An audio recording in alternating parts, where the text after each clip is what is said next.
I'm actually thoroughly enjoying this one. A lot more than the previous screen that I reviewed.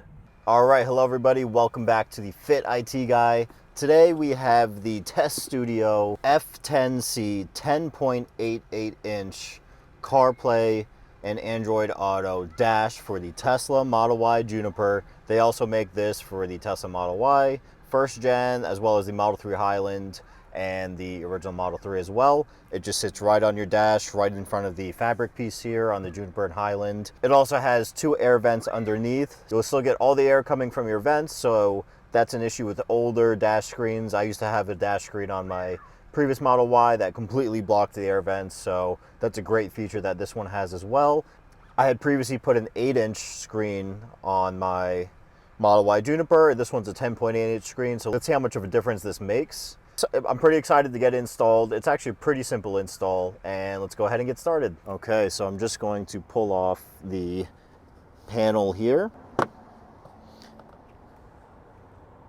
You can just do this by hand, and you pull this piece off here like that. If it's your first time taking off this piece, you would want to use the trim tool. I've taken it off many times, so it comes off fairly easily for me now. Now, what you will need a trim tool for is the little plastic clip here. Just get your trim tool under it, clip it out. There you go. We'll put this aside. Next, you'll want to just pull this piece out slightly to get around the rubber seal here by the door. And once you do that, we're just going to come back here. You can kind of just stick your hand underneath here, and this will all pop right out pretty simply, just like so. You can do this with one hand. Very simple. Okay, so now that we're here, the next thing we want to pop off is the fabric piece here. This is actually pretty hard to get out. It takes quite a bit of force. So you're going to want to go from both the front and the back of the fabric piece at the same time. If you can fit your hand behind here, you can do that, but you're going to want to go from both sides like so. You're going to hear the clips unclip when you do this, and we're going to go back around to the other side now, to the back, and get it unclipped from here as well, like so. You can hear it unclip. It requires a bit of force, like I said.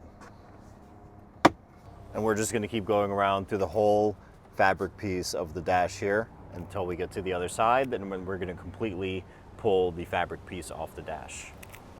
All right, so we just pulled off the fabric piece here, unclipped it.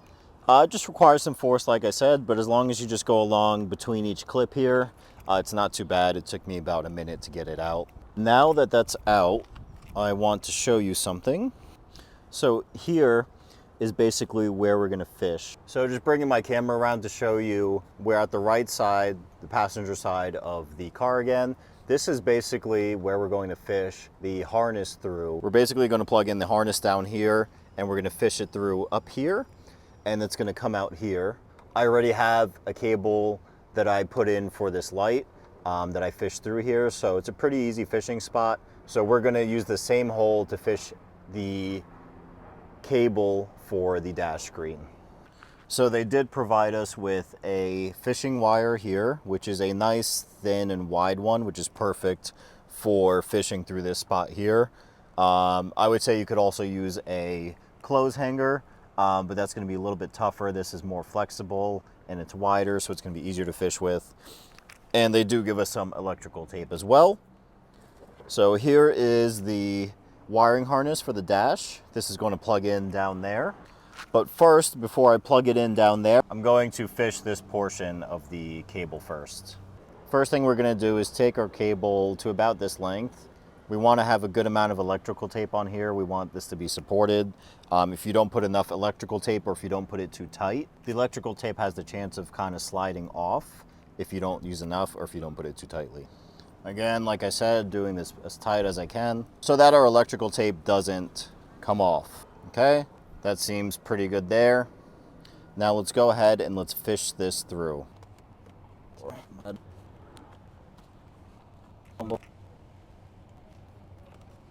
Ooh, ooh. So as I was saying, we're going to go ahead and pull it through here, and we just want to kind of pull this through. If you feel the wire getting caught at all, don't pull too tightly. You don't want to rip the wire either. So even though the fishing line got through here, the fishing line's a lot thinner than the part where the cable is attached to it.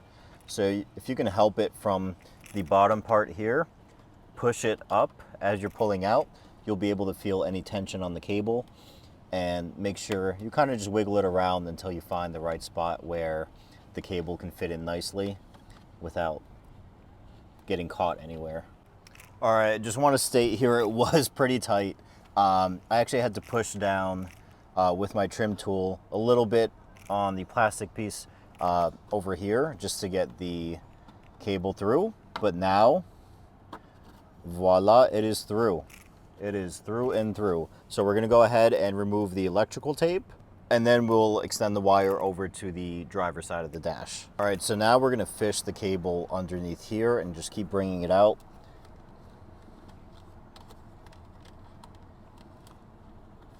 Like so. So we're actually going to fish it through here and pull it out from this big middle centerpiece there. Okay, and I just fished this one more time through here. We just want this to be as neatly fished as possible. You could probably get away with having the wire on top, but I just like things to be neat. The more wire you can fish, the better, as long as it all fits in here and you can get it out, which looks like we were just able to get it out. So that's perfect. I'm gonna go ahead and take this piece that comes with the kit as well. This will plug into the connector that we just fished. These two plugs will plug into the dash screen. All right, so we're gonna go ahead and plug in the connector to the cable that we just fished.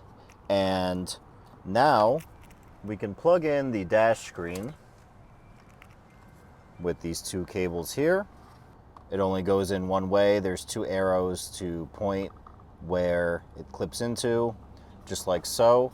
And it does have this tape here. So what I'm gonna do is take this tape off just to let the wires come out down the middle for an even cleaner look for the wires here. Okay, so now we're going to go ahead back to the passenger side of the car, and we're going to plug in the cables and make sure that the dash screen works. So we're going to take these connectors here. They gave us 3 separate connectors. So we have the AMD power plug, and we have the AMD CAN bus connector here. This one looks like it's a different one for the Model S and X, it seems. So we're not going to plug this one in. We're just going to plug in the one that says AMD power plug and the AMD CAN bus. I already have a few accessories. You'll notice that the connector comes with the male and the female side. The reason they do this is so that if you're attaching multiple accessories, you can still plug into the female, kind of like a daisy chain, as you see here that I currently have. So I have a female connector for my last accessory that I installed. I'm going to plug this in here. And now I have another female connector for the next accessory that I want to install. So that was the AMD CAN bus connector. Now I'm going to plug in the AMD power plug, which is this one here. And before we do that, I'm just going to go to the car screen here. I'm going to click on safety, and I'm going to click all the way down at the bottom, power off. I always do that before unplugging this power cable here. So this is the car power cable. I'm just going to go ahead and daisy chain into the last modification that we did, which was this one. And then I'm going to plug the car power into the female connector that came on this harness. So now I'm going to go ahead and go back to the other side and power the car back on, and we'll take a look at the dash screen and see if it turns on. See, the dash screen came on. It looks great. This is a nice big screen. It actually has our battery percentage and our miles till empty next to each other, so that's actually pretty cool. Usually on the Tesla screen, you have to tap on the percentage if you want the miles and tap back on the miles if you want the percentage. So you have both there next to you, which is pretty cool. You have the speed limit sign, and you have your tire pressure here. It's not showing yet since we didn't put the car in drive. You usually get your tire pressure about 30 seconds after putting the car in drive. And if we swipe, we can see certain things here. So we see the car's total miles right now are 801. We can see distance of current trip, our energy consumption, CarPlay, Android Auto, Miracast, and AirPlay. You can actually AirPlay to the screen. I'm actually curious to try that. Oh, and we can also control it too with the scroll wheel. So now that we confirm that the car dash is working, let's go ahead and put the fabric piece back on the top here, and then we'll verify, and then we'll fully seat the dash screen here so that it doesn't move anymore and it's sitting flush with the dash. Also, I changed the car model to the Model Y Juniper in red, so that's a cool design up there. I wish we could change the wheels as well. Unfortunately, we can't. So there's this little wedge here that kind of wedges in, and don't worry, it has some nice material here that's not going to scratch the car at all, but this wedges in between the bottom of the dash and the black backing here. So you just kind of have to wedge it in. So what I'm actually going to do now is tuck these wires back in here. So I can tuck this connector back in. It was a bit of a tight fit, there we go. And then we can tuck in the rest of these cables too. There was plenty of room in here to kind of stick them back in. And I'm also going to tuck this one back there also, since we're not using the camera cable. Before I do that though, I'm actually going to put some electrical tape around these two just to give a little barrier. If for whatever reason they would ever rattle, it kind of softens up the exterior since that's kind of a plastic, and the electrical tape will make it soft. But the second reason for this is I don't want this cable to ever get disconnected. Let's say I wanted to add another accessory and pull some wires through here. I wouldn't want this cable to get disconnected at all. There is the chance, since it's a little tight in here, that when you try to pull it back up, you may disconnect it. So I'd rather just tape it up and not have that happen. Okay, so now I'm going to clip the fabric piece back in, like so.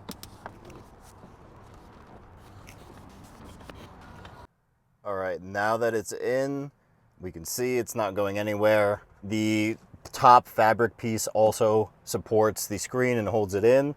We can peel off the little plastic protector here, and we have our full screen, super bright. Let's press the brake.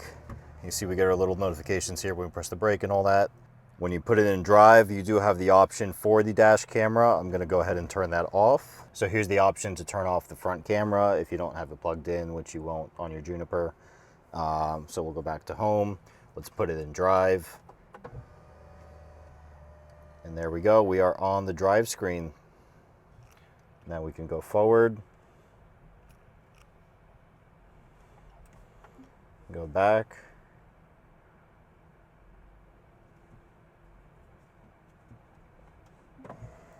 And there we go. We see our PSI showed up here. I do need to fill up these tires a little bit. So we're gonna go ahead and turn on CarPlay now. Go to CarPlay here. I'm gonna connect on my phone. And from my phone, we can see the device here, TSL 1345, blah, blah, blah. Okay, looks like it connected. And we're gonna hit connect for CarPlay. And let's take a look at the screen there. Should pop up in a sec. And there we go, we have a full CarPlay instrument cluster here. Again, this screen being 10.8 inches, this is pretty freaking cool. You have your maps there. The screen is actually very responsive. Yeah, I've used some of these screens where it's very not responsive at all. This one is super responsive. If we go to CarPlay here, you can see just how big the map is. Let me put in an address.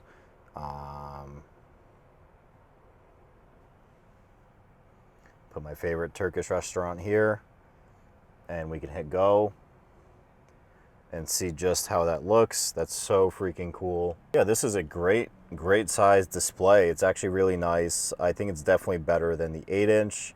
The 8-inch was the first one I tried because it sits closer on the wheel here. However, this being a 10-inch, just sitting slightly further, it still looks so much bigger, and it It's still, I think if you had a normal steering wheel, it would slightly cut off maybe the corners of it. But with the yoke, you have a perfect view of the dash screen, so that's pretty cool. I'm gonna put everything back together here, and then we'll put a quick, we'll go for a quick drive. All right, I'm actually gonna go ahead and watch the car drive us to Whole Foods here with CarPlay. You see, I forgot to put Whole Foods into the car, into the car maps too for FSD, but I'm gonna go ahead and use FSD here. All right, letting FSD take over. So with the CarPlay screen, we can have FSD on full view here and still have a full view of our maps, unlike the Tesla navigation. Personally, I am still a fan of the Tesla navigation. I stopped using CarPlay 3 years ago now, since getting my first Tesla Model Y. But for those of you that like CarPlay, this is great. And I would actually use this in scenarios where I wanted to use Waze or CarPlay. If I'm going on a road trip where I want to make sure the route I'm going on is good, that there's no delays or traffic, I'll run two systems. So I'll run either CarPlay or Waze, and I'll run the Tesla maps, just to make sure that I'm getting to my destination at a reasonable time. So you can see the CarPlay screen here looks great. I'm actually thoroughly enjoying this one. A lot more than the previous screen that I reviewed. So here we can see the blind spot light function there on the screen.